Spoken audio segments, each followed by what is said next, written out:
પવિત્ર પુરુષોત્તમ માસની જય હો. પાવનધારા કાંઠાગોરની વાર્તા.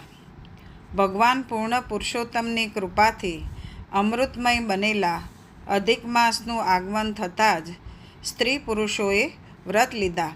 નદીએ નાહવા જાય, કાંઠાગોરની પૂજા કરી વાર્તા સાંભળે, પાછા ફરતી વખતે દેવ દર્શન કરે અને ઘેર આવી પુરુષોત્તમ પ્રભુના નામ જપ કરે. ચંદનપુર ગામમાં ગંગામા નામની એક ડોશી રહે. ડોશીને 2 દીકરા, બંને પરણેલા, છતાં દીકરે ડોશી જુદી રહે. વળી 2 છોકરા જુદા રહે. આમ ઘર એક પણ ચૂલા 3. કોઈ પ્રસંગ હોય, વાર તહેવાર હોય ત્યારે સાસુ વહુ સાથે મળીને રમે અને જમે. ડોશી ધર્મ કર્મમાં માનનારી, વ્રત ઉપવાસ કરે, એકટાણા કરે, નિત્ય દેવ દર્શને જાય. અધિક માસ આવ્યો એટલે ગંગામાએ તો વ્રત આદર્યા, સાથે નાની વહુએ પણ વ્રત લીધા. સાસુ વહુ એકટાણા કરે, નદીએ નાહવા જાય, કાંઠાગોરનું પૂજન કરે, વાર્તા સાંભળે, પછી બપોરે મંદિરે કથા સાંભળવા જાય. સાસુ વહુને આવા ધર્મ કરમ કરતા જોઈ મોટી વહુ તો મોં મચકોડે. એ હતી પૈસાદારની દીકરી, લાડકોડમાં ઉછરેલી, પહેરવા ઓઢવાની શોખીન, ધર્મ કરમને ધતિંગ માનનારી. વળી રૂપનો અંબાર એટલે ગર્વનો પાર નહીં, એમાંય પૈસાનું અભિમાન ભળ્યું, પછી દેવ દર્શન ક્યાંથી સૂજે. નાની વહુ ગરીબ મા બાપની દીકરી, ગળથુથીમાંથી જ ધર્મના સંસ્કાર મળેલા. વળી જેટલી ભોળી એટલી કયાગરી, પારકાના દુઃખે દુઃખી થનારી. રોજ નદીએ નાહવા જાય ત્યારે જેઠાણી તેને યાદ આવે. એને એમ થાય કે જેઠાણી પણ જો આ વ્રત કરે તો તેને ફળ મળે. એક દિવસની વાત છે. ભોળી દેરાણી ગઈ અભિમાની જેઠાણીના ઘરે અને ભોળા ભાવે કહેવા લાગી, ભાભી રે ભાભી, પવિત્ર માસ પુરુષોત્તમ માસ ચાલે છે, માટે ચાલો ને અમારી સાથે નદીએ નાહવા. ત્યાં કાંઠાગોરનું પૂજન કરશું, અનેક ઘણું ફળ આપનાર પૂર્ણ પુરુષોત્તમની વાર્તા સાંભળીશું. એ શોક તાપને હરનાર છે અને સુખ શાંતિને દેનાર છે. પછી દેવદર્શને જઈ કથા વાર્તા સાંભળી અને પરલોકમાં લઈ જવાના પુણ્યના ભાથા બાંધીશું. આ સાંભળી જેઠાણી તો મોં મચકોડીને કહેવા લાગી, જા બાઈ જા, હું કંઈ તારા જેવી વેવલીએ નથી કે નવરીએ નથી. સાસુ વહુ કરે રાખો ધર્મ અને બાંધો પુણ્યના પોટલા. નદીએ નાહવા જાઓ છો કે પારકાની નિંદા કરવા, એ હું જાણું છું. કાંઠાગોર એના ઘેર અને હું મારા ઘેર. બાઈ, મારે તો ઘડીની નવરાશ નથી. મારે તો ધણી પેઢીએથી આવે, પુત્ર નિશાળેથી આવે, દીકરી સાસરેથી આવે, વહુ પિયરથી આવે. મારે તો સગાએ ઝાઝા ને વાલાએ ઝાઝા. મારે તો 32 ભોજન બનાવવાના અને 33 શાક રાંધવાના. મારે તો બાઈ કપાળે ટીકો ને કાંખમાં કિક્કો, ઝૂલતું પારણું ને ઘમ્મર વલોણું, ખદબત્તી ખીચડી ને સુવાવડી દીકરી. બાઈ રે બાઈ, તમારે કરો વ્રત અને મરો ભૂખ્યા. અભિમાની જેઠાણીના આવા વચન સાંભળીને ભોળી દેરાણીને અતિ દુઃખ થયું. પૂર્ણ પુરુષોત્તમ પ્રભુનું અપમાન એનાથી સહન ન થયું. તેથી એની આંખોમાં જળજળિયા આવી ગયા. દેરાણી તો ગઈ ઓટલે બેસીને માળા ફેરવતા સાસુ પાસે. ત્યાં જઈને બધી વાત કરી. સાસુમાં બોલ્યા, કરે એ ભરે ને વાવે એ લણે. પ્રભુ જ માણસને સુખ આપે છે અને સુખ મળ્યા પછી પ્રભુને જ માણસ ભૂલી જાય છે. જેણે માનવ દેહ ધારણ કરીને પૂર્ણ પુરુષોત્તમની ભક્તિ ધારણ કરી નથી, એનો જન્મારો વ્યર્થ છે. મોટી વહુ સમજે તો સારી, નહીતર એનાય ભાગ્ય ફૂટેલા જ છે. કાંઠાગોર રીજે તો ધન ધાન્યનો પાર ન રહે અને ખીજે તો કોઈ નાય નહીં. આમ દિવસો વીતી રહ્યા છે. દેરાણીના દિવસ ધર્મ ધ્યાનમાં જાય છે અને જેઠાણીના સાંસારિક વાસનામાં. એની પાસે ધર્મ કર્મ કરવાનો વખત જ નથી. એ તો સગાવાલાને રીઝવે છે. ભગવાન તો માને એના છે ને. કાંઠાગોર તો રીઝ્યા દેરાણી ઉપર અને સુખ સાહેબી ખૂબ દીધી. પછી આવ્યો પૂર્ણ પુરુષોત્તમનું અપમાન કરનારી જેઠાણીનો વારો. કાંઠાગોરના કોપનો પાર ન રહ્યો. દીધો જેઠાણીને શ્રાપ. પેઢી પતિએથી ગાયબ થયો. નિશાળે ભણવા ગયેલ દીકરો પાછો ન આવ્યો. દીકરીના સાસરિયાએ કોપ્યા. સીમના ઢોર સીમમાં જ રહ્યા. આવો કાળો કેર જોઈ જેઠાણીના શોકનો પાર ન રહ્યો. સુખમાં સોનું ને દુઃખમાં સાંભળે પ્રભુ. એ ન્યાયે જેઠાણીના તો ગાત્ર ઢીલા થઈ ગયા. રડતી રડતી દેરાણી પાસે જઈને કાળા કેરની વાત કરી. દેરાણી સમજી ગઈ કે આ બધો કાંઠાગોરનો કોપ છે, પણ અભિમાની જેઠાણીને એવું કહેવાય નહીં. કહીએ એ તો વારે વડ ચડું. એટલે તો એ ગઈ જેઠાણીને લઈને છીકણી સૂંઘતા સાસુની પાસે. જેઠાણી તો લાકડીની જેમ સાસુના પગમાં પડી ગઈ. આંસુથી સાસુના ચરણ પખાળવા લાગી અને કહેવા લાગી, માડી રે માડી, મારો તો પતિ ગયો, પુત્ર ગયો, ઢોર ગયા ને ઢાંખર ગયા. સવળા નાખું તો અવળા પડે છે, માટે કંઈક મારક ચીંધો. આંગળી ચીંધ્યાનું પુણ્ય થશે. હું તો સાવ ગાય જેવી ગરીબ છું, કહો તેમ કરીશ. ત્યારે સાસુ તેને સમજાવવા લાગ્યા, વહુ, તે જાણી અજાણી પૂર્ણ પુરુષોત્તમ પ્રભુનું અપમાન કર્યું છે. તેથી કાંઠાગોર તારા પર કોપાયમાન થયા છે. તેથી તારું બધું અવળું થયું છે. માટે પુરુષોત્તમ માસનું સ્નાન કર, કાંઠાગોરને રીઝવ, ધર્મ ધ્યાન કર, કાંઠાગોરનું પૂજન કરી અને વિનવણી કર, ભૂલની ક્ષમા માગ. હે વહુ, ધર્મ ન થાય તો ન કરીએ, પણ ધર્મનો અનાદર કદી ન કરીએ. ત્યારે જેઠાણી ગળગળા અવાજે એની સાસુને પૂછવા લાગી, માડી રે માડી, હું તો સાવ આંધળી અને અજ્ઞાન છું. ધર્મની વાત હું જાણતી નથી. અજાણતા અનાદર થયો છે. શું કરું તો કાંઠાગોર રીઝે?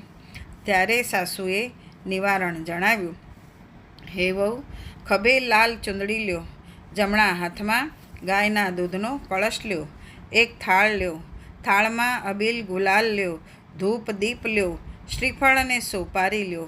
ગીત ગાતા ગાતા વાસ્તે ગાસ્તે કાંઠાગોરનું પૂજન કરો. કાંઠાગોર રીઝે તો અબરે ભરે. જેઠાણી તો વાસ્તે ગાસ્તે કાંઠાગોરનું પૂજન કરવા ચાલી. સાસુએ આશીર્વાદ દીધા. મંગળ ગીતો ગાતા ગાતા જેઠાણી અને દેરાણી તૈયાર થવા આવ્યા. દેરાણી જઈ બોલાવી લાવી પાસ પડોશની સ્ત્રીઓને આમંત્રણ આપ્યું. પછી સૌ વાસ્તે ગાસ્તે નદીના કિનારે આવ્યા. જેઠાણીની આંખમાંથી અશ્રુ વહી રહ્યા છે. પશ્ચાતાપની અગ્નિમાં એનું હૃદય કંચન સરીખું થઈ ગયું છે.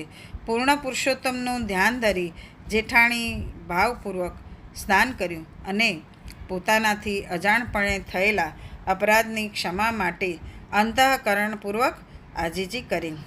પૂજન પછી એક ધ્યાને કાંઠાગોરની વાત સાંભળી, ચૂંદડી ચડાવી અને ખોળો પાથરીને સર્વના મનોરથ સાકાર કરવાવાળા ગૌરીમાને વિનવણી કરી. હે માં, જગતનો નિયમ છે કે પુત્ર કુપુત્ર થાય, માતા કુમાતા ન થાય. હું તમારી બાળ છું. મુજ અંધ અને અજ્ઞાનને ક્ષમાનું દાન દો. અભિમાનમાં અંધ બનીને મેં તમારી અવગણના કરી, પણ હવે મારી આંખ ખુલી ગઈ છે. હે માતા, મારા ઉપર દયા કરો, દયા કરો. હવે હું આવી ભૂલ નહીં કરું. ધર્મ ધ્યાન કરીશ. જેઠાણીની આર્દ્રવાણી અને સાચા પશ્ચાતાપથી ગૌરીમાં અતિ પ્રસન્ન થયા. જેઠાણીનો પતિ અને પુત્ર કુશળતાથી પાછા ફર્યા. દીકરીના સાસરીએથી સારા સમાચાર આવ્યા. સીમમાંથી ગાયો પાછી આવી અને સૌ સારાવાના થયા. જેઠાણીએ તો તરત જ સંકલ્પ કર્યો, હે ગૌરીમાં, તારી કૃપાથી મને ગુમાવેલું બધું પાછું મળ્યું છે.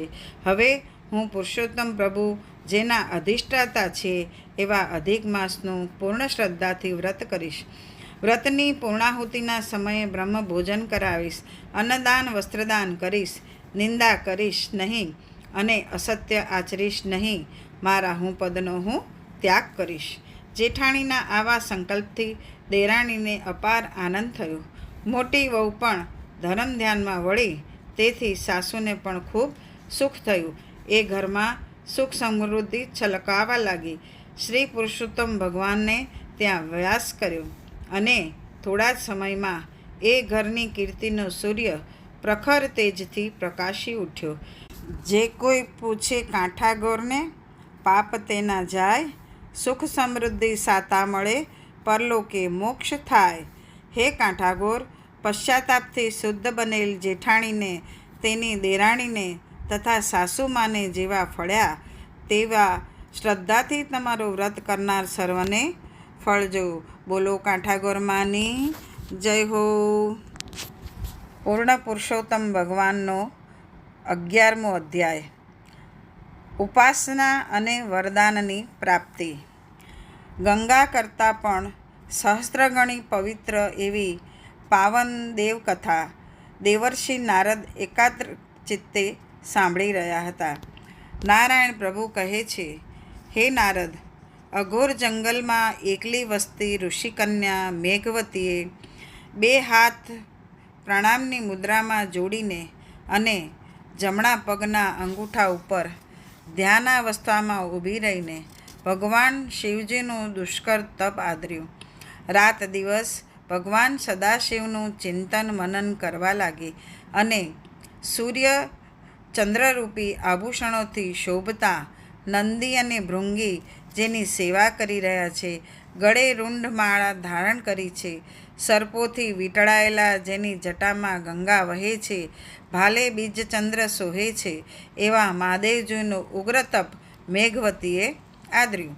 શિયાળામાં કંઠ સુધી શીતળ જળમાં બેસી, ઉનાળામાં 5 અગ્નિના ઢગલા વચ્ચે બેસી તથા ચોમાસામાં ખુલ્લા શરીરે બેસીને ઘોર તપશ્ચર્યા શરૂ કરી. મેઘવતીએ 9000 વર્ષ સુધી આવી કઠિન તપશ્ચર્યા કરી. ભલભલા ઋષિઓ વિસ્મયમાં પામ્યા. અંતે ભગવાન સદાશિવ પ્રસન્ન થયા અને સાક્ષાત દર્શન દીધા. તપોબળે અદ્ભુત અને અલૌકિક તેજ પ્રાપ્ત કરી ચૂકેલી મેઘવતીએ આંખો ખોલી. નંદી પર સવાર એવા શિવજીને વંદન કર્યા અને પ્રાર્થના કરવા લાગી, હે મહાદેવ, હે ભોળાનાથ, આપનો મહિમા અપરંપાર છે. આપે બાણાસુરને શરણે રાખ્યો, અલર્ક રાજાની મૃત્યુ પામેલી રાણીને સજીવન કરેલી, મહાન કાળરૂપ ધારણ કરી દક્ષ પ્રજાપતિના યજ્ઞનો વિધ્વંસ કર્યો. આપ સર્જક છો અને આપ જ સંહારક છો. હે પ્રભુ, મારા તપથી પ્રસન્ન થયા હો તો મારા કષ્ટનું નિવારણ કરો. ઋષિકન્યાના તપથી પ્રસન્ન થયેલા શિવજી બોલ્યા, હે પુત્રી, તે અદ્ભુત તપથી મને પ્રસન્ન કર્યું છે. તારે જે જોઈએ તે માગી લે. આ સાંભળી હર્ષાવેશમાં આવી ગયેલી મેઘવતી ભાન ભૂલીને બોલી, હે દયાસાગર, મારી એક જ ઝંખના છે, મને પતિ આપો, પતિ આપો, પતિ આપો, પતિ આપો, પતિ આપો. મેઘવતીએ 5 વાર પતિની માંગણી કરી. તેથી શિવજી બોલ્યા, હે ઋષિકન્યા, હર્ષાવેશમાં તે 5 વાર પતિની માંગણી કરી છે, માટે તારું વચન સત્ય થશે. તને 5 પતિ મળશે. એ 5 જગતમાં વિખ્યાત એવા દાનવીર, ધર્મવીર અને શૂરવીર હશે. ભોળાનાથનું આવું વિચિત્ર વરદાન સાંભળીને અત્યંત દુઃખી થયેલી મેઘવતી તો રુદન કરવા લાગી અને રડતા રડતા બોલી, હે દેવ, એક પત્નીને 5 પતિ હોય એ કેમ સંભવિત છે? કૃપા કરીને આવું અયોગ્ય વરદાન ન આપો. આ વરદાનથી તો જગમાં મારી હાંસી થશે. આ તો મારું તપ એળે ગયું. ત્યારે નીલકંઠ બોલ્યા, હે ઋષિકન્યા, આ જન્મે નહીં તો આવતા જન્મે તું 5 પતિની પત્ની બનીશ, પણ જગતમાં તારી હાંસી નહીં થાય. તે દુર્વાસા ઋષિના શ્રી મુખેથી સરેલા ઉત્તમ વ્રતનો અનાદર કર્યો છે. ગૌલોકાધિપતિ ભગવાન શ્રી કૃષ્ણનું પરમ તેજ પામેલા પુરુષોત્તમ માસનો તિરસ્કાર કર્યો છે. એના ફળરૂપે તારે 5 પતિની પત્ની તો બનવું જ પડશે. હવે કદી પણ જાણી અજાણીએ આ પાવન માસની નિંદા કે અવગણના ન કરતી, કારણ કે 33 કરોડ દેવતાઓ પણ એ પવિત્ર માસની આરાધના કરે છે. આટલું કહીને ભગવાન શિવજી અંતર્ધ્યાન થયા. બોલો પૂર્ણ પુરુષોત્તમ ભગવાનની જય હો. અધ્યાય 11મો સંપૂર્ણ. પુરુષોત્તમ માસની પાવનધારા 11મી. ન બોલ્યામાં નવગુણ. માલવ દેશની આ વાત છે. અવંતી નગરીમાં ચારે વેદમાં પારંગત એવા એક મહાતપસ્વી બ્રાહ્મણ રહે. તેનું નામ જ્ઞાનવર્મા. નામ પ્રમાણે જ ગુણ અને જ્ઞાનના ભંડાર વળી જપ તપમાં સદાય મોખરે રહે. તે એવા મહાતપસ્વી હતા કે તેનો દેહ અતિ દુર્બળ થઈ ગયો હતો. દેહમાં અશક્તિ આવી ગઈ હતી. છતાં પણ એ વ્રત કે તપ કે જપ નિયમ કદી ચૂકતા નહીં. એણે આજીવન પુરુષોત્તમ માસનું વ્રત કરવાનો સંકલ્પ કર્યો હતો. તેથી અમૃતમય અધિક માસ આવતા એણે પણ વ્રત કરવાનું નક્કી કર્યું. એ આખો પુરુષોત્તમ માસ સ્નાન કરતો અને ઉપવાસ કરતો. પરંતુ હવે તેનો દેહ અતિશય દુર્બળ બની ગયો હોવાથી અને તેનામાં ઘણી જ અશક્તિ આવી ગઈ હોવાથી તે ઉપવાસ કરી શકે તેવી સ્થિતિમાં નહોતો. હવે શું કરવું? પુરુષોત્તમ માસ કંઈ દર વર્ષે તો આવતો નથી. અવસર ચૂકી જવાય તો બીજા 3 વર્ષ રાહ જોવી પડે. જ્ઞાનવર્માએ નક્કી કર્યું કે થવું હોય તે થાય, ઉપવાસ તો કરવાના જ છે. આમ પ્રથમ ઉપવાસ પૂર્ણ થયો. અતિ દુર્બળ દેહ વળી નદીએ ચાલીને નાહવા જવાનું. તેથી જ્ઞાનવર્માની આંખે અંધારા આવવા લાગ્યા. પ્રથમ દિવસે જ એની હાલત ખરાબ થઈ. હજુ તો આખો માસ બાકી હતો. છતાં પણ જ્ઞાનવર્માનો સંકલ્પ ઘણો દ્રઢ હતો. લીધેલું વ્રત મુકાય નહીં અને મૂકે તો દોષ લાગે. જ્ઞાનવર્મા વિચાર કરે છે કે દેહ પડે તો ભલે પડે, પણ ઉપવાસ તો ન જ મૂકવા. એના દુર્બળ દેહ થકી હવે ઉપવાસ થઈ શકે તેમ ન હતું.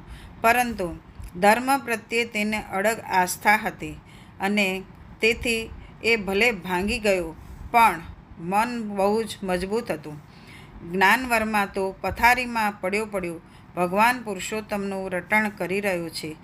ધર્મમાં એની દ્રઢ શ્રદ્ધા, અડગ આસ્થા અને શુદ્ધ ભાવ, એનો ભાવ જોઈને ભગવાન પુરુષોત્તમે એને રાતના છેલ્લા પહરે સપનામાં દર્શન દીધા.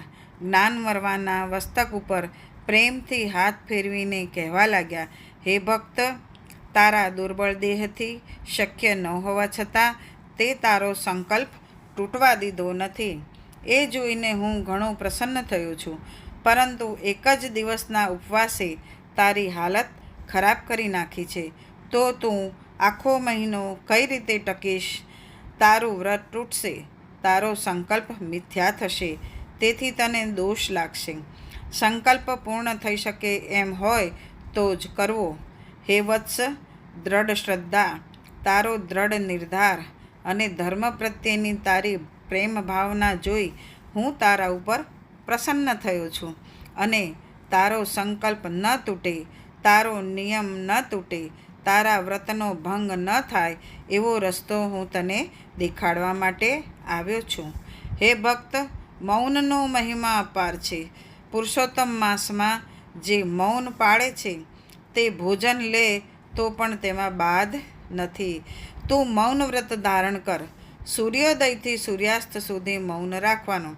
વળી જે નદીએ નહાતી વખતે, વાર્તા સાંભળતી વખતે, એકટાણું કરતી વખતે મૌનને ધારણ કરે છે તે પુત્રવાન, આયુષ્યવાન બને છે. તેનું મુખમંડળ અતિ તેજસ્વી બને છે. આમ જ્ઞાનવર્માને રસ્તો દેખાડી ભગવાન અંતર્ધ્યાન થયા. સપનું પૂરું થતાં જ્ઞાનવર્માની આંખો ખુલી ગઈ. તેણે તો એ જ કાળથી મૌન વ્રત ધારણ કરી લીધું. પ્રાતઃકાળે નદીએ નાહવા ગયો. કાંઠાગોરનું પૂજન કર્યું. દેવ દર્શન કર્યા. ઘેર આવી એકટાણું કર્યું. તેથી તેનામાં શક્તિ આવી. આ રીતે આખો માસ પૂર્ણ થયો.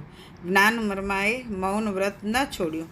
તેથી શ્રદ્ધા ભક્તિથી શ્રી પૂર્ણ પુરુષોત્તમ પ્રભુ તેના ઉપર પ્રસન્ન થયા અને વરદાન માંગવા કહ્યું. ત્યારે જ્ઞાનવર્મા હર્ષાશ્રુથી પ્રભુના ચરણ પખાળતા બોલ્યા, હે પ્રભુ, મારા હાથે દિન દુઃખીનું ભલું થાય, દરિદ્રનું દરિદ્ર ટળે, એવું વરદાન આપો. તમારી ભક્તિ આપો. જીવ માત્રને તન મન ધનથી સેવા કરવાની મારી ઈચ્છા છે, તો હે પ્રભુ એ ઈચ્છા પૂર્ણ કરો. ભગવાન તો તથાસ્તુ કહીને અંતર્ધ્યાન થયા. તે પછી જ્ઞાનવર્માની સમૃદ્ધિ વધતી ગઈ. ફેંકી દેતા ન ખૂટે એટલું ધન એને મળ્યું. એણે તો ધર્મના ઝરણા વહેતા મૂકી દીધા. ઠેર ઠેર સદાવ્રતો બંધાવ્યા. ગૌશાળા અને ધર્મશાળા બાંધી અન્નદાન વસ્ત્રદાન કર્યા. એ રાત દિવસ ધર્મ કાર્યમાં ડૂબેલો રહેતો. છેલ્લે એનું આયુષ્ય પૂરું થવા આવ્યું ત્યારે એક દેવદૂત વિમાન લઈને તેમને લેવા માટે આવ્યા. આમ મૌન વ્રતના પ્રતાપે અને અડગ શ્રદ્ધા ભક્તિના કારણે જ્ઞાનવર્મા સદેહે સ્વર્ગ પામ્યો. ન બોલ્યામાં 9 ગુણ, બોલ્યે બગડી જાય. મૌન તણો મહિમા ઘણો, પ્રભુજી પ્રસન્ન થાય. શાસ્ત્રો કહે છે કે જ્ઞાનવર્માના એક દિવસના મૌન વ્રતના ફળથી ઇન્દ્ર રાજાએ વૃત્રાસુર રાક્ષસનો વધ કર્યો હતો. હે પૂર્ણ પુરુષોત્તમ, તમે જેવા જ્ઞાનવર્માને ફળ્યા તેવા સૌને ફળજો. બોલો પૂર્ણ પુરુષોત્તમ ભગવાનની જય હો. કૃષ્ણ કનૈયા લાલની જય હો. રાધેશ્યામ ભગવાનની જય હો. લક્ષ્મી નારાયણ દેવની જય હો. ઓમ નમઃ પાર્વતી પતય. હર હર મહાદેવ હર. રાધે રાધે.